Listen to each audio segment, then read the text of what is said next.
So, to anybody who's facing the mountain of yourself, okay, this is somebody who has been going, sorry, my nose is running, been going through a season of pruning, growth, and metamorphosis, transformation, and you're going through a lot of self-reflection. Personally, myself, I know I still have a ways to go. But I wanted to share some things that I've learned because I thought they may be beneficial for anybody who's going through a period of growth or pruning or transformation or whatever it is. If you're going through a hard time, after you look at yourself and you go through and you accept everything inside for what it is, it makes you. The good, the bad, the ugly, everything in between. Now, due to some of my mental health disorders, and I don't know if those issues aren't being treated right, or this or that, whatever, don't know. But I know that there's certain things about me that I can't change, and I used to loathe them. And I'm not a fan. But I accept those flaws of, like, my impulsivity at different times. The fact that I overgive, it doesn't mean I'm a bad person. It doesn't mean that I'm a problem because I overgive, but it can be toxic, not just to the other person receiving the gifts if they're not, if they're not receptive of that or wanting those, that's fine. As long as I understand that. But even if they do want them, I give to people and have given to people that didn't deserve it. That's the tough pill to swallow. It's a double-sided sword. I'm sorry, I'm not going to get jaded and be shutting everybody out. I'm going to close up a little bit more. But I'm not going to change who I am. Oh, I got my heart broken. Yeah, it sucked. It sucked. What I'm going to do is I'm going to close up. I'm going to heal. I'm going to rest in the Lord because it's on the right way, am a man of God. And also, I'm second. Because it's God first, above anything and everyone.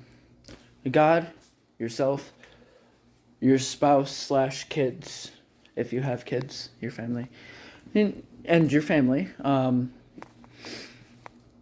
Then work and friends. Say family and friends are pretty much the same thing. It's prioritizing that's not the most important part, and I'm new to prioritizing. Okay, don't quote any of those things. Okay, they're not fully tested. But the thing is, if you can just get yourself to that point where you can accept who you are in all your ways, good and bad, pros and cons, love yourself, and accept the things that you can't love, but accept them because they make you who you are, and every small little quirk was put there by God. That being said, God knows we're not perfect. God knows we're going to make mistakes. All of the promises He made to us were made before we made those mistakes because He wrote our story. He knows where we're coming from. He knows where we're going. I know it's hard and seems crazy to believe in something you can't see. But I can tell you this, if you surrender everything, you're going to more than see. You're going to more than see Jesus. Maybe not today or tomorrow. You'll be able to see Jesus, how Jesus worked in your life. You'll be able to see how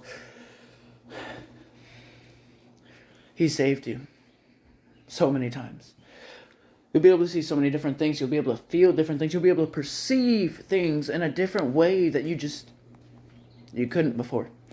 Things make sense. I'm still getting, adjusted to the controls of this new life and this new name and function and whatnot. But there's something here. And I know it has something to do with helping people who are hurting and who suffer from mental health issues like myself. And anyone who's hurting in general, which is why I give general messages, but there also could be specific to some people. I'm not trying to say that I'm a prophet or anything. I believe more than anything that I would be a teacher, because I'm trying to express my emotions. I'm trying to explain my emotions to the best of my ability, which is, I want to get a degree in this, which is why I know I need to get my ducks in a row so they don't make me quack. But the thing is, I'm trying to take it a day at a time. I'm trying to really focus. I'm trying to make sure that even though I want it done last year ago, that I do it thoroughly and I do it the right way, because I want to build a foundation for just me to stand on to start with, big enough for me and to support my sons. Because if I can do that and already have that in the process of being well sustained,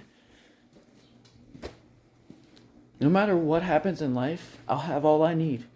And doing things like this pours it back into me, and it inspires me all over again at different times.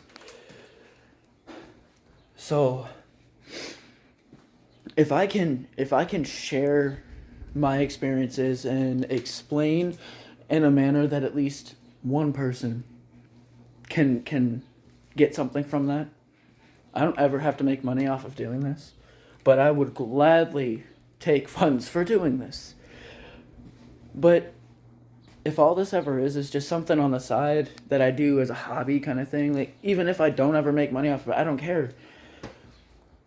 Because there's just something in this world that just it lacks emotion. It lacks emotional connection. We're social creatures. We watch church on a screen. We're taught that we can't have feelings or emotions because they could offend other people. We can't have different thoughts than other people because it could offend them.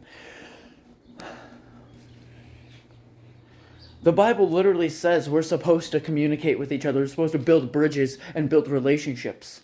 Come closer, draw each other closer together, not push each other away. The world is trying to push everybody away. I'm not saying that the rapture's here, but I'm saying we're definitely in the end days. There are things that are happening in the book of Revelations that point to the end times. I'm not going to be one of those people that goes super in depth with that, because I'm not educated enough about it to go into super deep depth, because I don't want to do that to anyone for that matter, because I don't want to get into like a disagreement or say the wrong stuff. So, being said, I'm a man of faith, but there's a lot of signs and revelations that are happening now. A lot of those prophecies, there's at least signs of them starting to happen. Now, there's no statement in there that says how many times these things are going to happen or how long they're going to last before XYZ, Jesus comes back. But I'm telling you, if there was ever a time to pick up a Bible and find Jesus, or I guess accept him and have him meet you where you are, because he meets you where you are. I don't care how low you are. I don't care how high you are. He meets you where you're at. But now's a better time than ever before it's too late to pick up a Bible.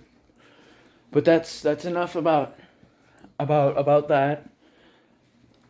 I want to make sure that I'm not just throwing religion down people's throats.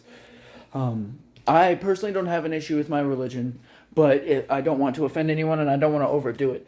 So it's something that personally myself, if people can allow me a little bit of lenience, I'm trying to work that out as I'm getting more comfortable, more vocal, and trying to make more proper steps and approaches at honing in on my content and just how I'm going to do it and how I'm going to word things and different stuff like that. Similar with my podcast that I'm working on. But you're not alone, okay? I don't care what you're going through. I don't care if you're having a great time or a horrible time. You're not alone. The part is learning how to honor God in the hard times. Learning how to, if we take it from a non-religious point of view as well, learning how to just be happy by yourself. Okay? That's how one would honor God. That's how one would honor themselves either way. Is you just learn how to do things like it. I'm not saying that it's going to be easy or that it's going to be fun all the time. Because honestly, it's pretty garbage if you ask me. But it could be a lot worse. So I'm thankful for what I have. And the way everything is right now, it's just this is the hard season. But when you're closest to your breakthrough, if you don't give up, I can't tell you how many times I've been in crappy situations that have just felt never ending. But I always gave up. I always changed. I always did something different. I'm not giving up and I'm not changing this time. I'm on my path and I'm walking it. And if there's a door in front of me, well, I'll knock, patiently wait, knock again, patiently wait. But if I knock 3 times and I'm patiently waiting and I'm still waiting, then obviously that means I have to go back to the workbench because I got to work on me and something needs to change. And there's a lesson I'm not learning or there's something I'm not changing in order to be who I want to be and where I want to be and doing what I want to be doing.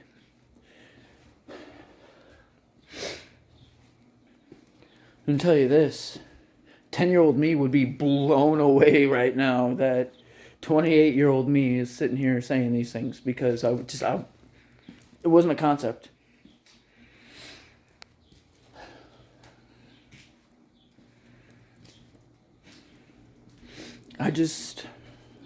I really deeply hope that somebody who's hurting hears these words and watches this video. And I hope my perspective, my demeanor shows that there's hope. Because there's not a lot of things to look at and feel hope for anymore, depending on your perspective. Because attitude and perspective are a big part of things. You know, like, my kids get on my nerves, but my kids are with me to get on my nerves. My favorite people call me dad. Very true. It's about finding those small victories. It's about finding all the little things that you can say are positives, even if they're not entirely positive.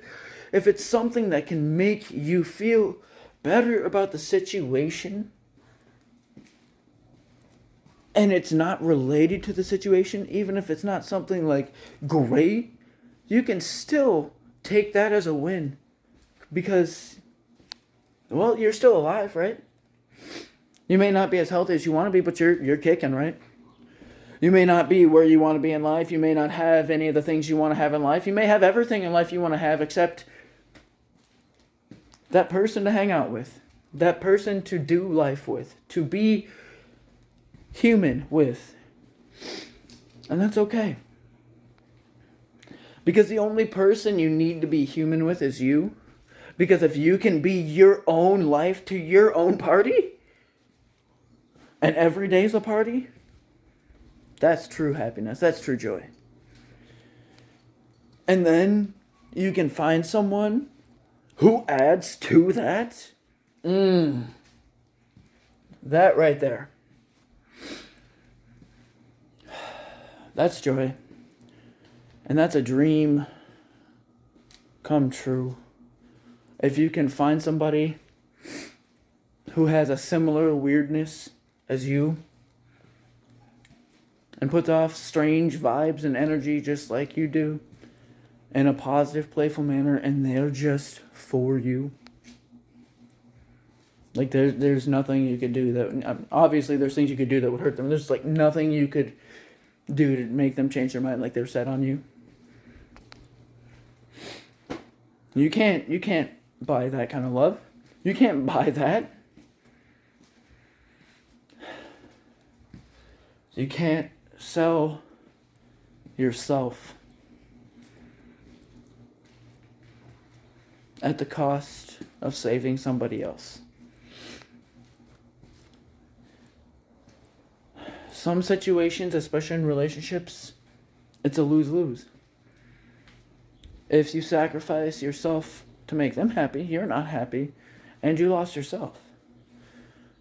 If you choose to make yourself happy, sometimes that means you gotta say goodbye. And,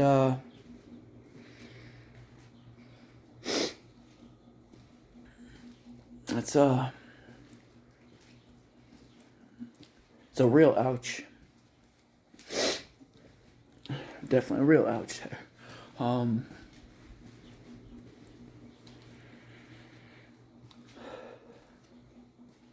But it's alright. Sometimes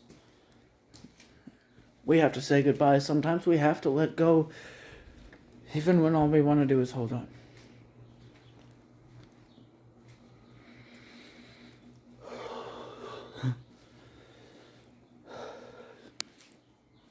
Even when it's been 8 years of my life. Even when it's been 8 years I've been a dad.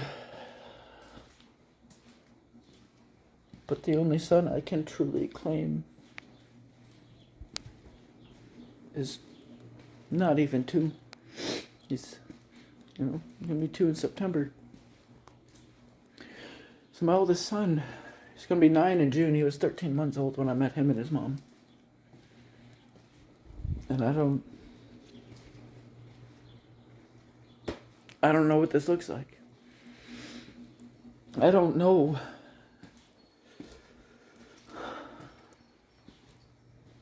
I don't even know if I'm mentally strong enough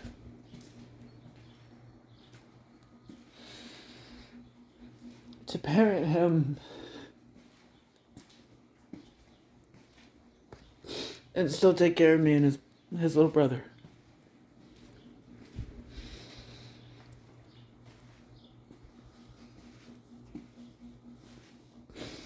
And I'm terrified.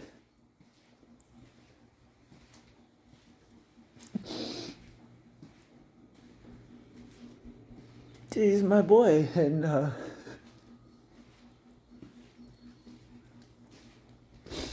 don't know what I'm supposed to do. I've laid him down at the feet of the cross. I've given the situation to Jesus. I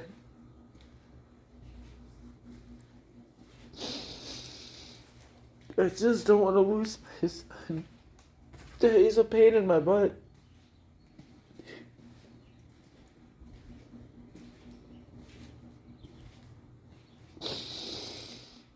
But he's my son.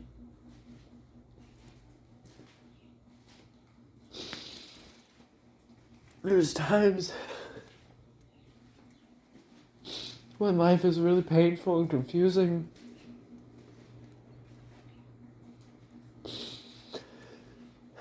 Try not to sweat it too much.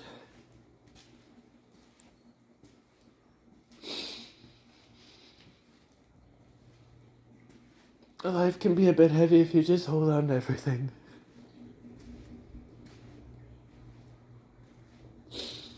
Letting go is very, very difficult sometimes.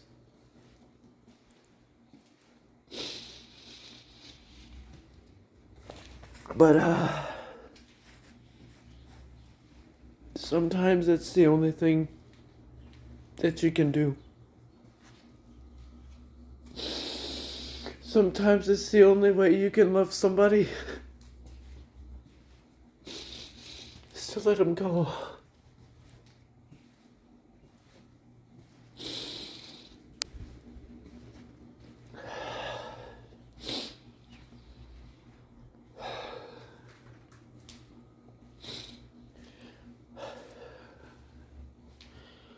But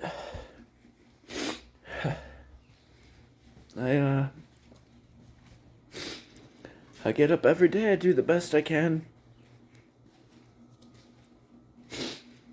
I try to feel my emotions and let them go. I try not to hold on to anything. I try to just, I don't want to say not care, but just not let it faze me. Process it, and then it's over, it's done. It's difficult. Please.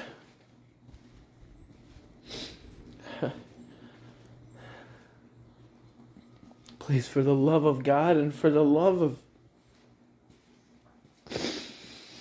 beauty of life in general. Sorry, the beauty of life in general.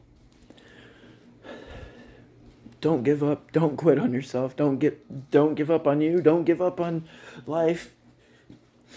Really try Jesus. Please. If you feel like you've tried everything else and you're on the edge and you're going to kill yourself, try Jesus. Please. It was the best choice I ever made. And 4 years ago, if this was 4 years ago right now, I would have been trying everything until it worked. But even though this has been the hardest season of my life, God has gotten me to a point where I can see my life in such a way and see His hands throughout my whole life. So that's why I can say, in the hardest season of my life, when I'm a survivor of suicide and I've attempted 8 times, OD'd once,